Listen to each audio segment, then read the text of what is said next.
Good afternoon, everyone. This is Rachna, Assistant Professor, Community Health Nursing. So, today we will talk about health committees in India. Firstly, Boer Committee.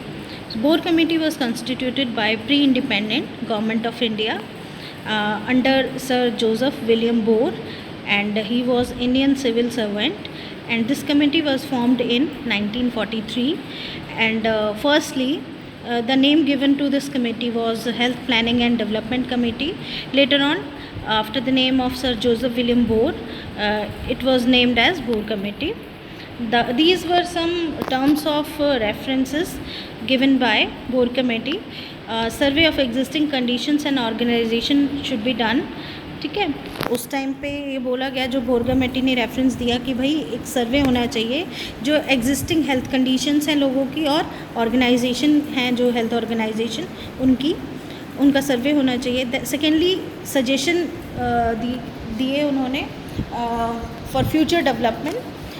Thirdly उन्होंने कुछ short term objectives बनाए जो कि 4 से 5 साल के duration में achieve किए जा सकते हैं. ठीक है, रीज़नेबल हैं और उनको these can be expected to achieve with in the period of 4 to 5 years. Then कुछ उन्होंने लॉन्ग टर्म गोल्स भी बनाए, लॉन्ग टर्म ऑब्जेक्टिव्स भी बनाए जिनको जो है हम लॉन्गर पीरियड में अटेन कर सकते हैं.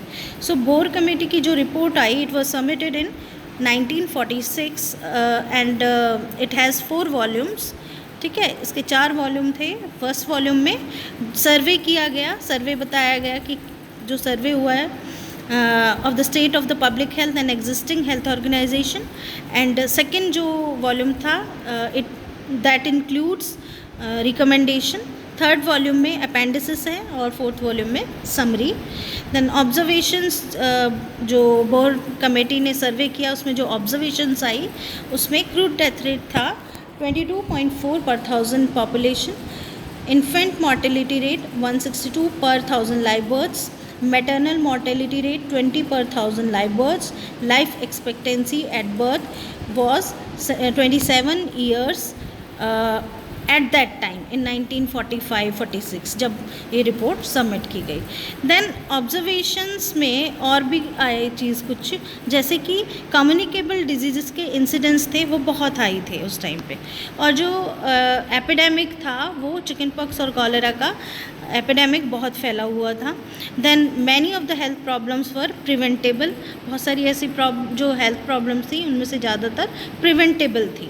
Investment made in preventing these problems would give high returns in the forms of increase productivity and development. अगर इन प्रॉब्लम्स को प्रिवेंट करने के लिए हम कोई इन्वेस्टमेंट करते हैं तो उसका हाई रिटर्न्स जो है आने के चांसेस थे in the form of increase productivity and development. जब लोग बीमार नहीं रहेंगे तो ऑब्वियस सी बात है, जब लोग हेल्दी रहेंगे तो उनकी प्रोडक्टिविटी इंक्रीज होगी और डेवलपमेंट होगी.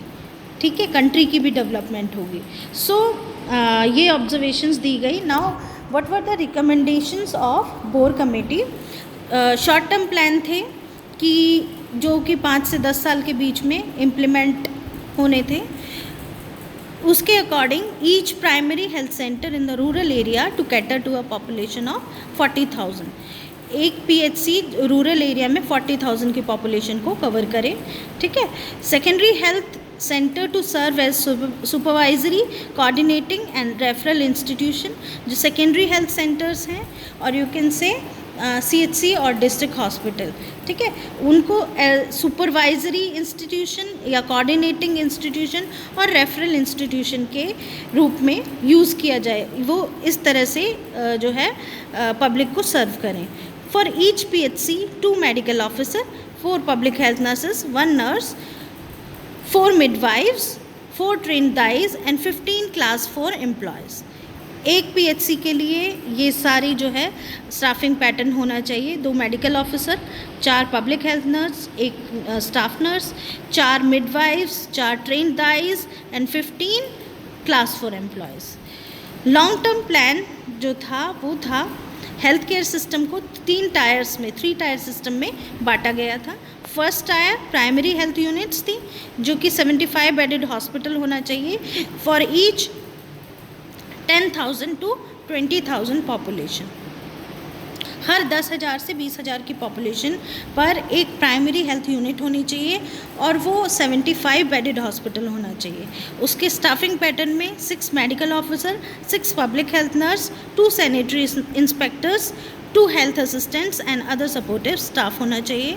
सेकेंड टायर में 650 bedded regional health unit RHU वो होना चाहिए to serve as a referral centre for 30 to 40 public health units, यानी कि 30 to 40 प्राइमरी हेल्थ यूनिट्स पर एक रीजनल हेल्थ यूनिट होना चाहिए जो कि 650 बेडेड होना चाहिए। ठीक है।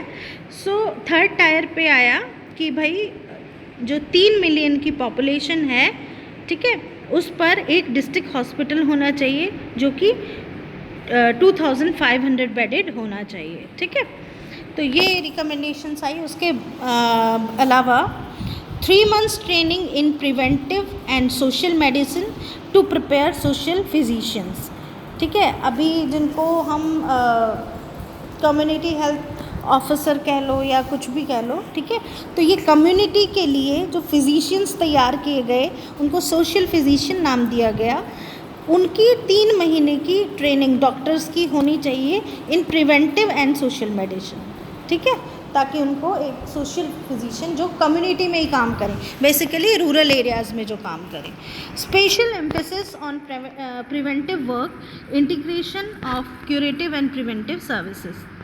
जो मोस्टली जो एम्फेसिस जो फोकस दिया गया वो प्रिवेंटिव एस्पेक्ट पे दिया गया। इसमें प्रिवेंटिव सर्विसेज और क्यूरेटिव सर्विसेज दोनों का इंटीग्रेशन जो है वो मिला के तैयार किया गया। Village Health Committee consisting of 5 to 7 individuals for procuring the active participation of the people in the local health program। जो 5 से 7 इंडिविजुअल्स थे, उनके एक विलेज हेल्थ कमेटी जो है बनाई जानी चाहिए ताकि उनका जो है एक्टिव पार्टिसिपेशन रहे लोगों का लोकल हेल्थ प्रोग्राम में। जो वो 5-7 इंडिविजुअल जो विलेज हेल्थ कमेटी से बिलोंग करते हैं वो अपने एरिया में कोई ना कोई लोकल हेल्थ प्रोग्राम करवाएं या लोकल हेल्थ जो हेल्थ प्रोग्राम्स हैं उनसे रिलेटेड कोई लोकल एक्टिविटीज़ करवाएं ताकि जो वहाँ के एरिया के वो वहाँ के जो कम्युनिटी के लोग हैं उनका वहाँ पे एक्टिव पार्टिसिपेशन रहे। ठीक है। उसके बाद है इंटर सेक्टोरल कोऑर्डिनेशन, यानी कि अपार्ट फ्रॉम हेल्थ सेक्टर बाकी के जो दूसरे सेक्टर्स हैं जहाँ से हेल्प ली जा सकती है, जहाँ से कोऑर्डिनेट किया जा सकता है for effective implementation of programmes. ठीक है, वहाँ से हमें इंटर सेक्टोरल कोऑर्डिनेशन करना है। So this was all about Boer committee. Enough for today.